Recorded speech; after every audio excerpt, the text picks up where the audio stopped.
Good evening, everyone. I'm Kendall Bartley reporting in North Eugene tonight to give you an update on the conditions that you can expect if you do decide to leave your home. And what I will say is if you can stay home, that is the message that has been a continued message from both the city and county officials, many of whom they are working around the clock to either restore power, de-ice roads, provide necessary care through first responders. Now, this comes as the Lane County Board of Commissioners is meeting right now to determine whether to vote on a state of emergency. Now, if they do vote on a state of emergency, here's what that means. A county emergency declaration means the cost to respond to the incident locally has exceeded $2 million across agencies, including local governments as well as utilities. Lane County can ask for reimbursement from the state or federal government if disasters are declared at those levels. Cities and other eligible local agencies can seek reimbursement if it becomes available.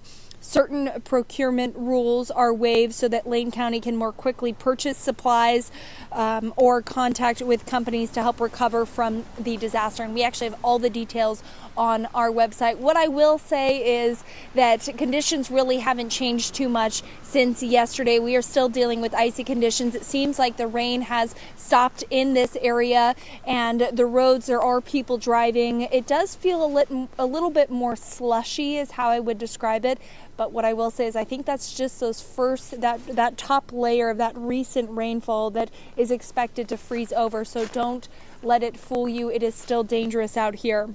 City of Eugene, they said city public work crews, they are still making progress on priority road treatment. They're also addressing a lot of tree hazards. While we've been standing out here, we have heard cracking and tree branches breaking off, and that is something we are going to continue to see, especially when the temperatures heat up because that ice is going to melt. And with this recent rainfall, the moment it hardens, it's going to get it's going to put a lot more weight on these trees.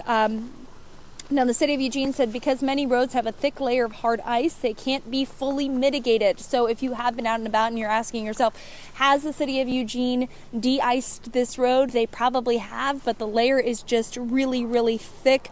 Urban forestry teams are working to remove any downed trees, but they are expecting more to fall in the coming days. Now, if you do have a power outage or a downed tree, you are urged to call EWEB. We have all of those numbers available on our website.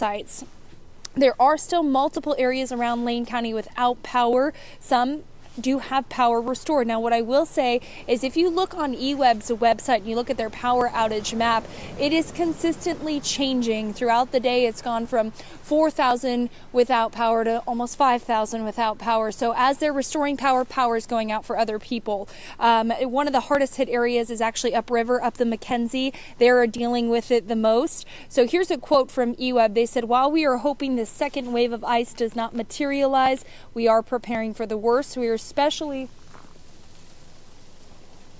if you guys just heard that, it was probably hard to hear. I paused because a tree branch currently is falling on a tree behind me. It just cracked and made a sound of all the ice and everything falling, and that's going to be consistent throughout the evening. Back to what EWEB was saying.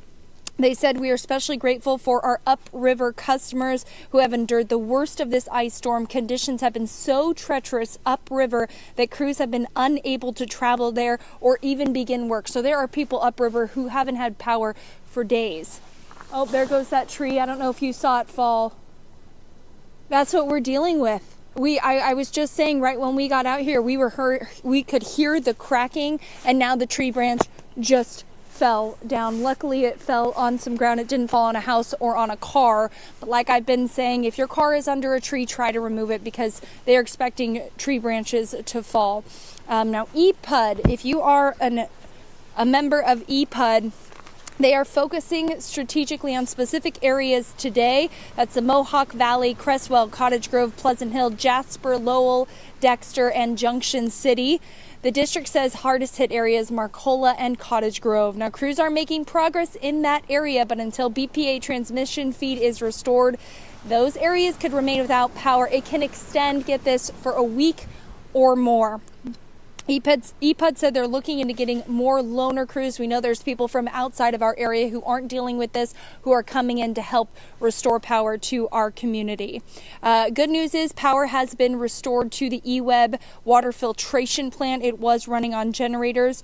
Due to the expected temperature increase, Egan Warming Centers actually will not be open tonight, but St. Vincent de Paul has opened a temporary emergency shelter at the Lane County Fairgrounds. Now, Eugene police said icy weather is not going to stop them from their response. They've had a large number of calls. We have those numbers on our website. Another response that we've seen driving out today is Cahoots. Cahoots had one van operating, and between yesterday and today, they handled 79 calls for service. The hospital also has quite a bit of traffic. The ER department is short-staffed because they are also dealing with people who can't make it into work. So if the emergency room is busier than normal, they actually have doctors and staff who are sleeping at the hospital to be able to provide care to the community. As for the airport right now, last time we spoke with the airport, they said no flights in or out. That may change tomorrow. Of course, it's all completely dependent on the weather. As for schools, a lot of them are remaining closed tomorrow. Some have a later delayed opening. So we should have a ticker running across our screen with all of that information. You can also find all of that on our website. Now, if you are planning to travel tomorrow, like I'd mentioned, be sure to de-ice your vehicle. It's going to take you a long time. There are some tips that you can find, whether you put rubbing alcohol and water and spray it on your car, lukewarm water, whatever you do, just don't pour hot water on your car because you can crack the windows. Well, that's all the report I have right now, but John Mayer's going to break down what else we can expect from this weather forecast in the next 2.5-3 minutes.